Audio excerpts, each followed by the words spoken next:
Hei, kenapa panggil-panggil saya? Tua-tua apa? Tua. Hah? Tua. Panggil saya? Oke, Ari Kriting.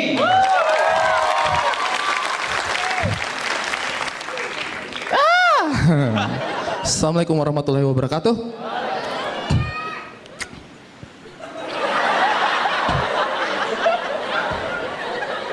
Apa? Kok jual kangkung?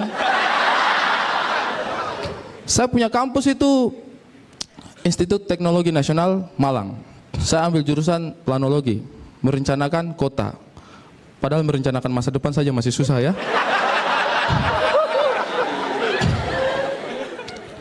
Dulu saya masuk di situ itu kampusnya saya itu kampus swasta.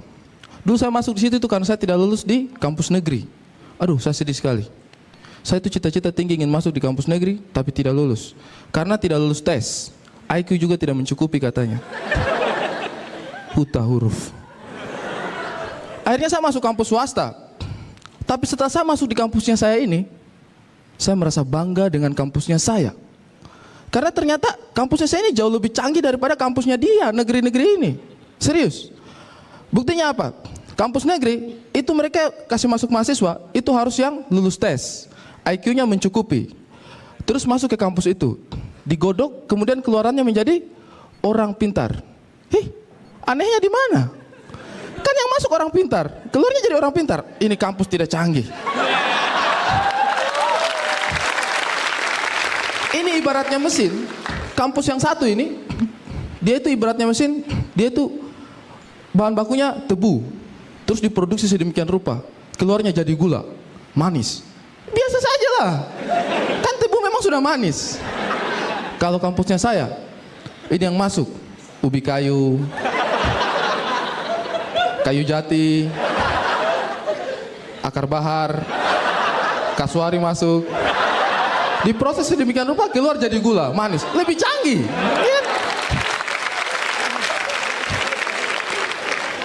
Ya, habis bicara begini nanti saya punya rektor telepon ini. Ari, kau punya ijazah S1 sudah saya tanda tangani.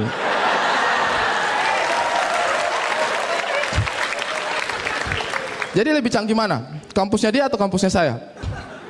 Kampusnya saya? Lebih canggih Kompas TV lah. Iya, Kompas TV jauh lebih canggih. Karena kalau Kompas TV itu kampusnya stand up komedian. Kita belajar dari sini, keluar kita jadi stand up komedian yang lebih hebat. Kompas TV lebih luar biasa. Habis ini produsernya Kompas TV telepon saya. Halo Ari, ya, kau punya ijazah S1 sudah saya tanda tangani. Urusannya. Kalau bicara pendidikan itu, saya lihat juga pendidikan di Indonesia ini satu yang harus kita kritisi itu adalah pendidikan moral.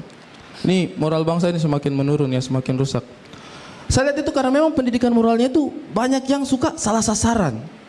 Sejak awal dulu itu, pertama zamannya saya itu namanya tuh PMP.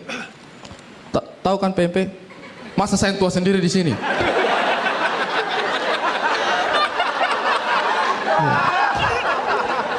Jadi dulu namanya itu PMP, Pendidikan Moral Pancasila. Terus berganti PPKN, Pendidikan Pancasila dan Kewarganegaraan. Terus ganti lagi sekarang PKN, Pendidikan Kewarganegaraan.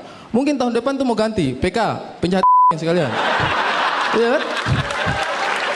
Bukan apa-apa. Menurut saya ada yang salah dari pendidikan moral ini.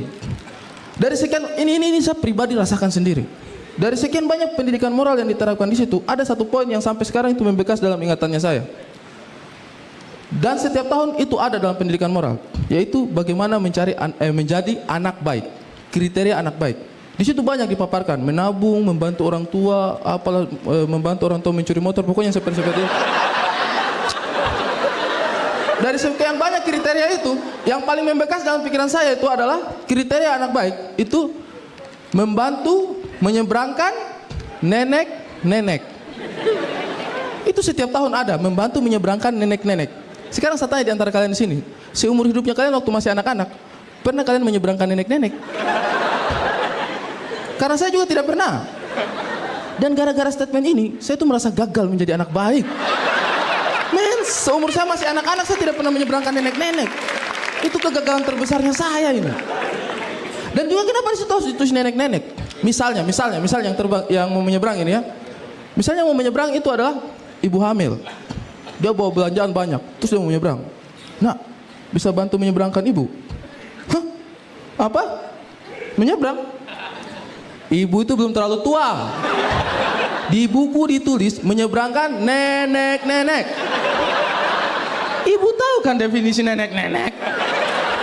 Tidak praktis, iya kan? Dan akhirnya saya selidiki, kenapa saya merasa gagal menjadi anak baik? Oh ternyata akibatnya penyebabnya itu adalah karena waktu kecil saya itu gagal menyeberangkan nenek-nenek satu kali pun. Akhirnya saya cari penyebabnya ini kenapa bisa terjadi. Akhirnya saya temukan sampai pada satu kesimpulan.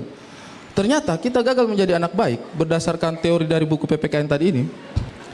Itu karena jumlah nenek-nenek tidak sebanding dengan jumlah anak baik. Indonesia itu kekurangan stok nenek-nenek yang untuk diseberangkan tidak ada.